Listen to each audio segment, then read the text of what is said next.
violence and more people living below the poverty line than anywhere else.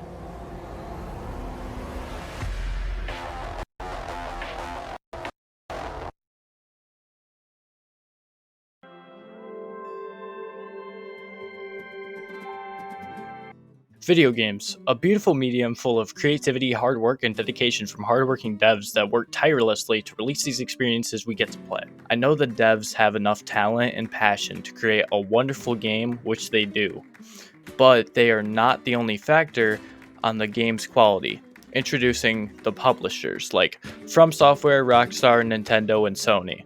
These publishers usually release very polished, full, and well-rounded experiences. These publishers I will call the golden boys, or girls, whichever one you would like, comparatively to the others. Speaking of the others, we have EA, Ubisoft, Activision, and Blizzard. These publishers usually release either uninspired slop, buggy messes, unplayable games, or all three. An example I've been thinking about recently is Jedi Survivor. The game started off with lots of bugs. A boss made almost unbeatable because of the bugs and performance issues. Yes, they were eventually all fixed, but to this very day, I can't use my Bluetooth PS4 controller to play the game. I can play every game perfectly fine other than Jedi Survivor. I can play Jedi Fallen Order, but not Jedi Survivor with that controller for some reason. I've spent hours looking up solutions, uninstalling and reinstalling the game, and everything under the sun until I gave up. I would have to play it with it wired, which isn't possible because my cords barely even charge it, and my PC setup would have to make me sit in very awkward positions just to play the game because my cord is too short. I know you were thinking, oh, that's your fault, not the game's fault.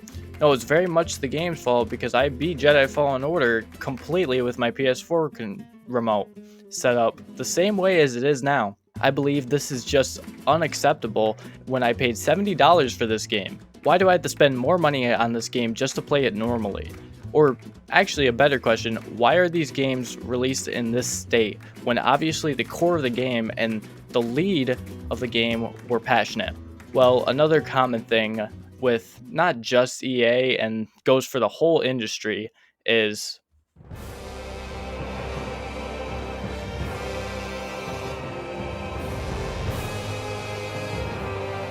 like Game of Thrones, the lust for power just can never be quenched. Power is, in this department, money obviously. And like the Red Wedding, they will do anything for it. They would murder any one of us, even to get 1% more money annually. Do not get me wrong, Nintendo and Rockstar are not all excused. And it is not just the companies that release broken games. Rockstar has a ton of microtransactions that are absolutely horrendous in their games. And Nintendo just never lowers the prices of their game. Also, Nintendo releases Pokemon games that are basically the same thing as the beginning, with slight changes. Money is what makes the world go round, and it makes sense why these companies like EA and Ubisoft want more. But that does not change the fact that the product they are selling should be of good quality and function properly. Games for the last 5-ish years have been getting more lazy, uninspired, and broken every year. And you just know the developers wanted the game to be special, but the publisher was just looking at the profit margins. Giving cool pre-order bonuses and really expensive trailers with celebrities to blind you from seeing all the flaws in the actual product. From Software is a very good example of the opposite. They continue not to cater to the player and keep making very quality, deep, and enjoyable experiences. The games they make are for the people that like their style and not to just be a safe game that would sell a ton of copies. They do not let greed get in the way of their quality, but a very good example of a good game getting tainted by developers is a game I have been playing a lot recently called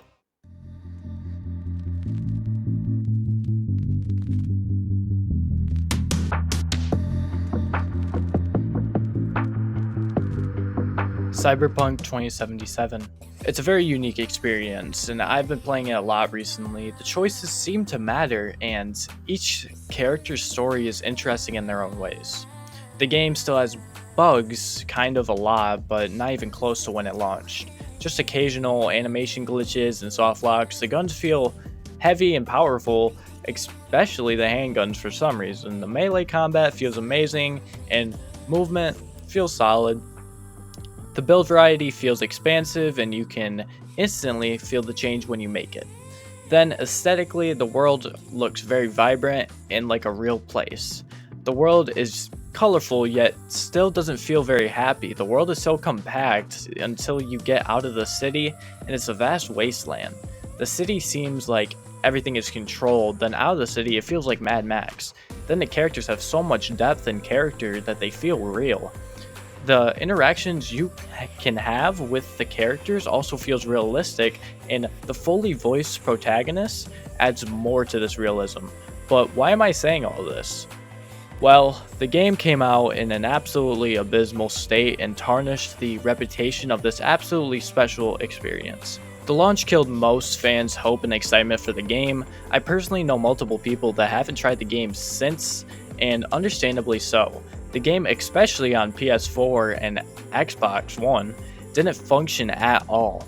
While yes, it was funny to see all the memes about the game and comparing Cyberpunk to a PS1 game, people now defend CD Projekt Red for sticking with the game after launch when it was really their fault that it was broken in the first place. I can understand not wanting to delay it another year because it was originally announced in 2012 and it had been 8 years since then. But that doesn't really change that it should have been delayed at least 6 months, because that is when the game started to actually function properly, even with a few bugs here and there. The greed of CD Projekt Red and the scummy practices by making sure no one could release a review until the game came out has tarnished the legacy of this now great game and experience. This problem is even more prevalent in multiplayer games like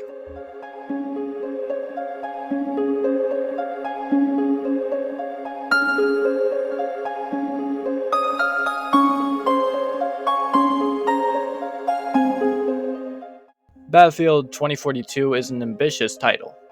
Well, not really. It was just a bigger Battlefield 4 with more players and no campaign, and basically a battle royale that, cost $60 at launch. Most battle royale modes are free, like Fortnite, PUBG, and Warzone, but I guess Battlefield 2042 is an exception. All fine, I guess, other than the fact that this $60 battle royale game, doesn't even function at launch and didn't have a seizure warning when it really should have. The game is much more functional, and whenever I play it, yeah, it's fun, but not $60. But when I got it, it was $12 because of how much of a flop it was. They were trying to get any money out of it. And I am a big Battlefield fan. Well, mainly Battlefield 4 and 1, but when the game launched, I saw all the issues and bugs. I was very upset. I can only imagine how upset the people who spent $60 on this game felt. EA is a very greedy company and there is absolutely no excuse.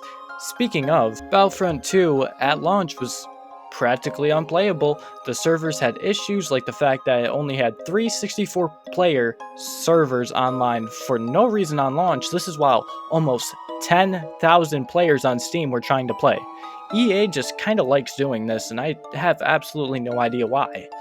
But obviously, they aren't the only publishers that do this. It is very hard to make money in the video game industry, and if a game doesn't sell well enough, it could be the end of that development company, and that is why publishers do this. While Rockstar and From Software usually get their profit because people know how good the game will be, and it'll be good quality, and people will buy it, and word of mouth, EA, Ubisoft, and Activision, no, they have fans that will buy their games no matter what and pre-order it.